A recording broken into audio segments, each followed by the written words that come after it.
Hola, seguimos con la tectónica de placas. Hoy vamos a estudiar los bordes de placas tectónicas. ¿Qué son los bordes de placas tectónicas? Mirad, son el límite de terminación o terminación entre las placas litosféricas. Como éstas se mueven unas respecto a otras, provocan fricciones, lo que se caracteriza por una intensa actividad sísmica, terremotos, tectónica, en distintos relieves, o magmática, volcanes. Ya conocéis el cinturón de fuego del Pacífico. Hay tres tipos de bordes de placas tectónicas. Tenemos los bordes divergentes, convergentes y transformantes.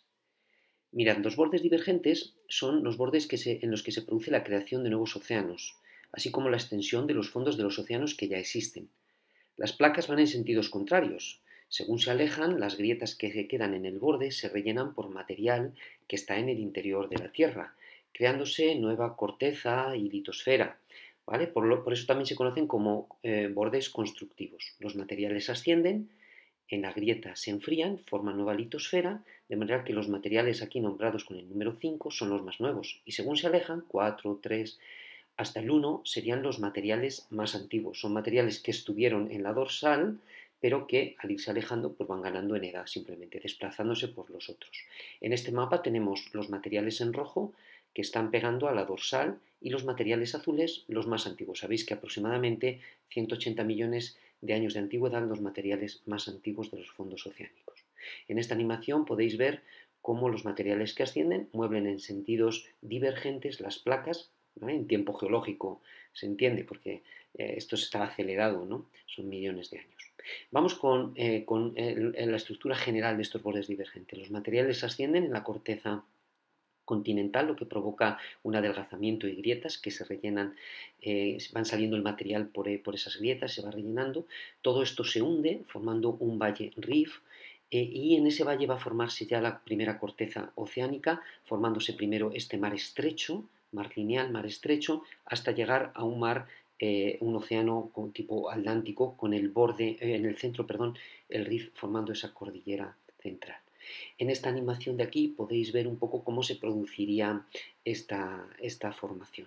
Esperamos que se vuelva a iniciar. Mirad, tenemos aquí el continente, ascienden los materiales, se adelgaza la corteza continental, se produce este rift que se hunde y en él van a empezar a surgir estos nuevos materiales fundidos y comienzan la expansión de la corteza oceánica de nueva formación con la formación de un mar estrecho, etc. En esta animación podéis ver también este proceso. Los materiales ascienden incandescentes desde el manto. Aquí tenemos la formación de la separación de estos materiales con la formación de las lavas almohadilladas, características de la superficie de la corteza oceánica. Por la presión del agua, el frío del agua, estas lavas forman estas formas almohadilladas.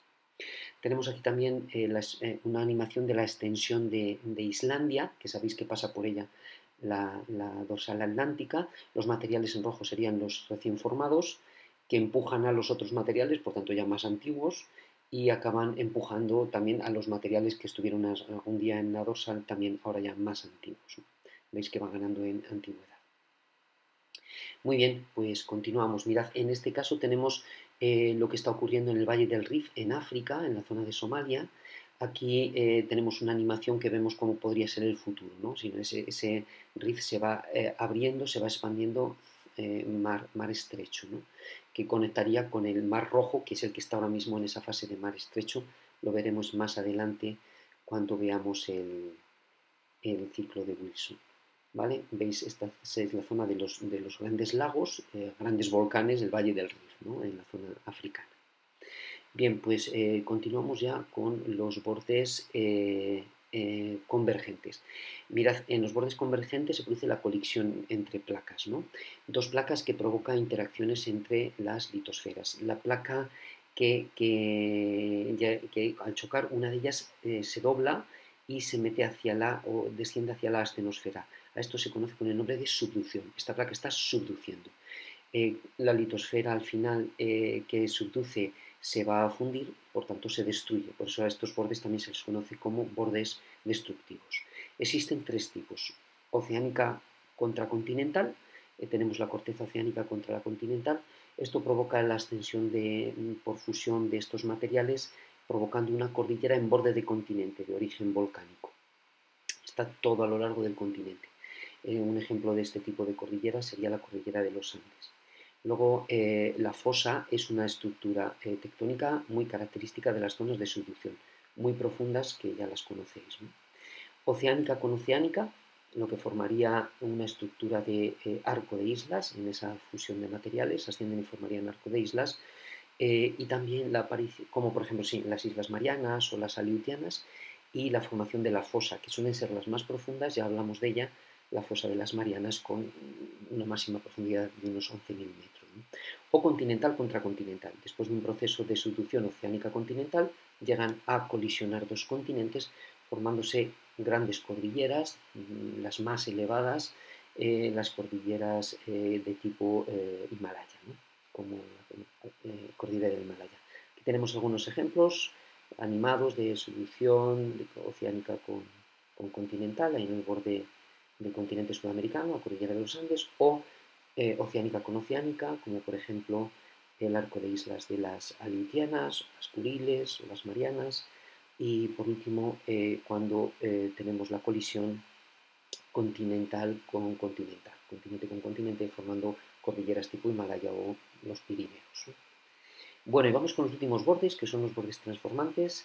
Las placas se desplazan una al lado de la otra sin producir ni destruir litosfera, por tanto se conocen como bordes pasivos. Es muy fácil que en estos bordes exista un alto movimiento de placas, fricción y terremotos muy intensos, por ese movimiento lateral de las rocas que friccionan, acumulan energía y provocan los terremotos. Mirad, en esta animación podéis ver el desplazamiento que se produce en las fallas transformantes, y en este otro podéis ver cómo ese movimiento provoca grandes vibraciones que acaban formando estos grandes terremotos, ¿no? O tenemos aquí el ejemplo de la falla de San Andrés en la península de California, que se está desplazando respecto al continente norteamericano. Bien, aquí tenemos el futuro, ¿no? Poniendo al mismo nivel Los Ángeles que San Francisco, ¿no?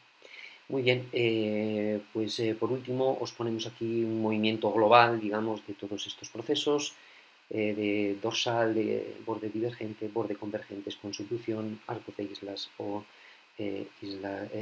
cordilleras en borde continente. Espero que os haya servido este vídeo para entender los distintos bordes de placas tectónicas. Muy bien, nos vemos en la próxima clase. Adiós.